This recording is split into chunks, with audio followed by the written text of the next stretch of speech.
Hola mundo, continuamos con la lectura de la exhortación apostólica Querida Amazonia del Papa Francisco.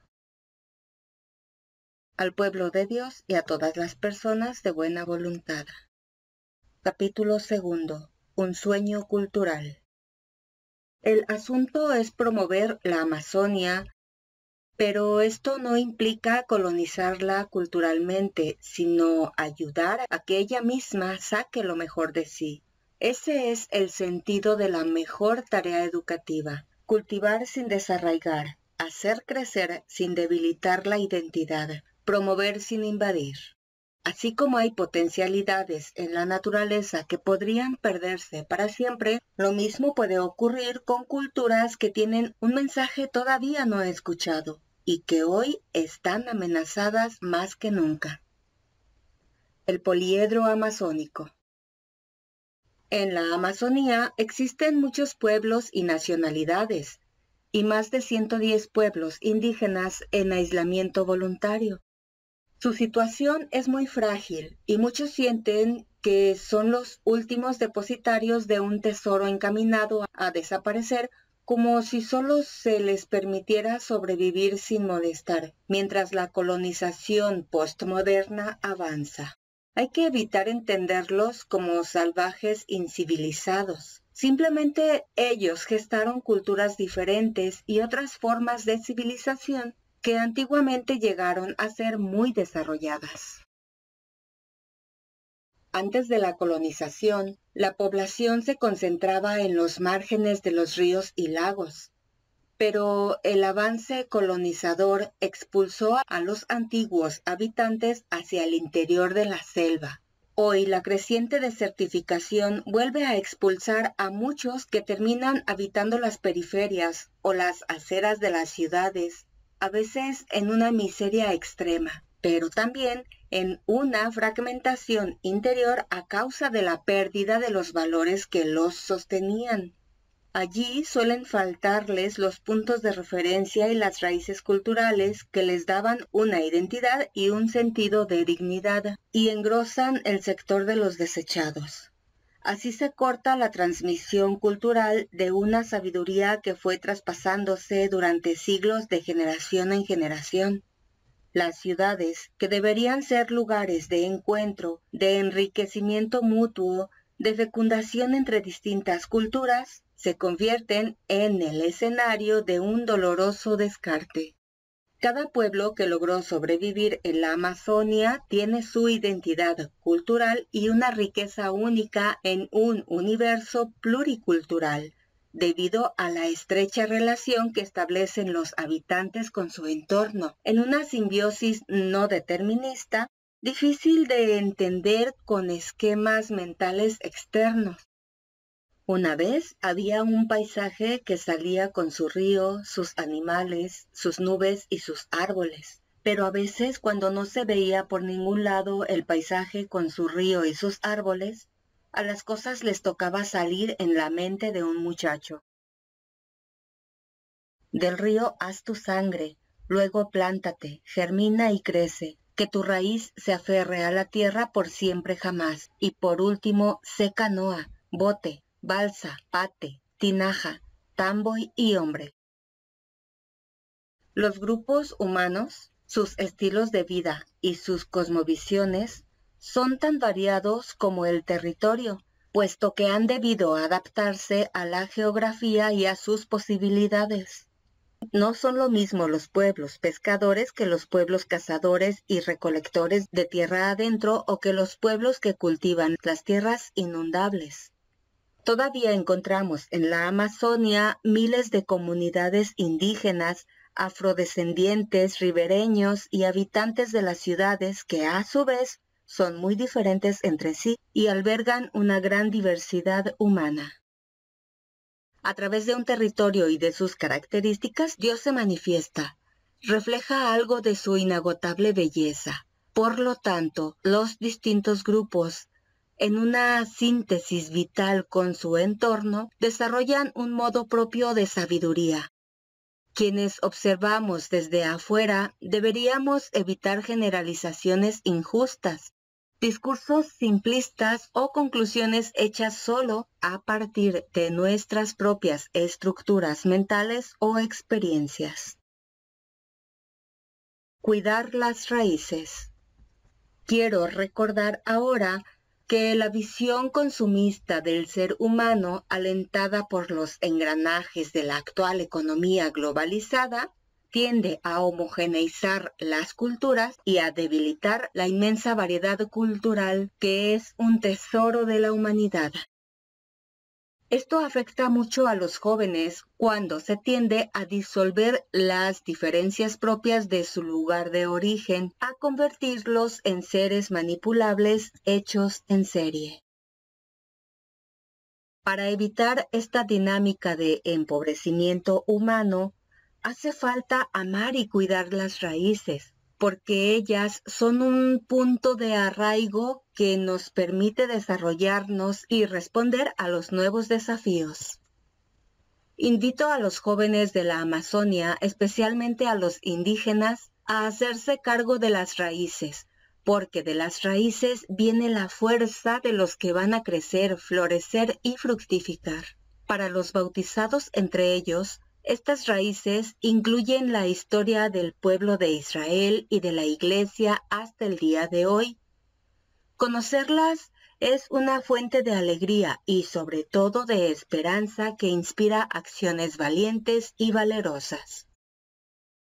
Durante siglos, los pueblos amazónicos transmitieron su sabiduría cultural de modo oral, con mitos, leyendas, narraciones, como ocurría con esos primitivos habladores que recorrían los bosques llevando historias de aldea en aldea, manteniendo viva a una comunidad a la que sin el cordón umbilical de esas historias, la distancia y la incomunicación hubieran fragmentado y disuelto. Por eso es importante dejar que los ancianos hagan largas narraciones y que los jóvenes se detengan a beber de esa fuente.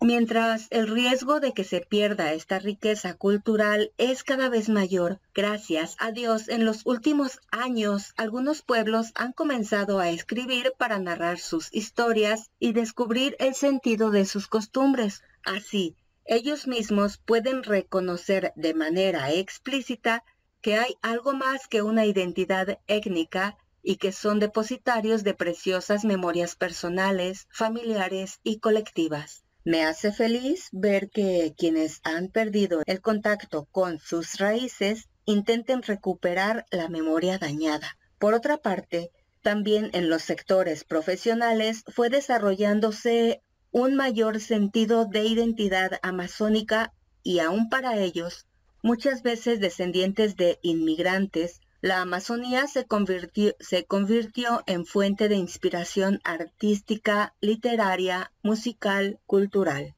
Las diversas artes y destacadamente la poesía se dejaron inspirar por el agua, la selva, la vida que bulle, así como por la diversidad cultural y por los desafíos ecológicos y sociales. Encuentro intercultural. Como toda realidad cultural, las culturas de la Amazonía profunda tienen sus límites. Las culturas urbanas de Occidente también los tienen. Factores como el consumismo, el individualismo, la discriminación, la desigualdad y tantos otros componen aspectos frágiles de las culturas supuestamente más evolucionadas.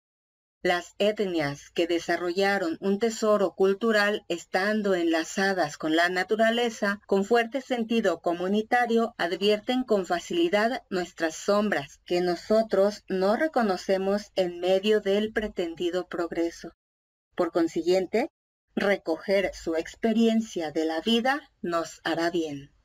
Desde otras raíces nos sentamos en la mesa común, lugar de conversión y de esperanzas compartidas. De ese modo, la diferencia, que puede ser una bandera o una frontera, se transforman en un puente. La identidad y el diálogo no son enemigos. La propia identidad cultural se arraiga y se enriquece en el diálogo con los diferentes y la auténtica preservación no es un aislamiento empobrecedor. De ahí que no sea mi intención proponer un indigenismo completamente cerrado, ahistórico, estático, que se niegue a toda forma de mestizaje. Una cultura puede volverse estéril cuando se encierra en sí misma y trata de perpetuar formas de vida anticuadas, rechazando cualquier cambio o confrontación sobre la verdad del hombre. Esto podría parecer poco realista, ya que no es fácil protegerse de la invasión cultural. Por ello, este interés en cuidar los valores culturales de los grupos indígenas debería ser de todos, porque su riqueza es también nuestra. Si no crecemos en este sentido de corresponsabilidad ante la diversidad que hermosea nuestra humanidad, no cabe exigir a los grupos de selva adentro que se abran ingenuamente a la civilización. En la Amazonía, aún entre los diversos pueblos originarios, es posible desarrollar relaciones interculturales donde la diversidad no significa amenaza, no justifica jerarquías de poder de unos sobre otros, sino diálogo desde visiones culturales diferentes, de celebración, de interrelación y de reavivamiento de la esperanza. Culturas amenazadas, pueblos en riesgo. La economía globalizada daña sin pudor la riqueza humana, social y cultural. La desintegración de las familias que se da a partir de las migraciones forzadas afecta la transmisión de valores, porque la familia es y ha sido siempre la institución social que más ha contribuido a mantener vivas nuestras culturas. Además, frente a una invasión colonizadora de medios de comunicación masiva, es necesario promover para los pueblos originarios comunicaciones alternativas desde sus propias lenguas y culturas, y que los propios sujetos indígenas se hagan presentes en los medios de comunicación ya existentes. En cualquier proyecto para la Amazonia hace falta incorporar la perspectiva de los derechos de los pueblos y las culturas, y así entender que el desarrollo de un grupo social requiere del continuado protagonismo de los actores sociales locales desde su propia cultura. Ni siquiera la noción de calidad de vida puede imponerse, sino que debe entenderse dentro del mundo de símbolos y hábitos propios de cada grupo humano. Pero si las culturas ancestrales de los pueblos originarios nacieron y se desarrollaron en íntimo contacto con el entorno natural, difícilmente podrán quedar indemnes cuando ese ambiente se daña. Esto abre paso al siguiente sueño. Un sueño ecológico. Hemos terminado con la lectura del segundo capítulo, Un sueño cultural. En el siguiente video vamos a dar lectura al capítulo tercero, titulado Un sueño ecológico.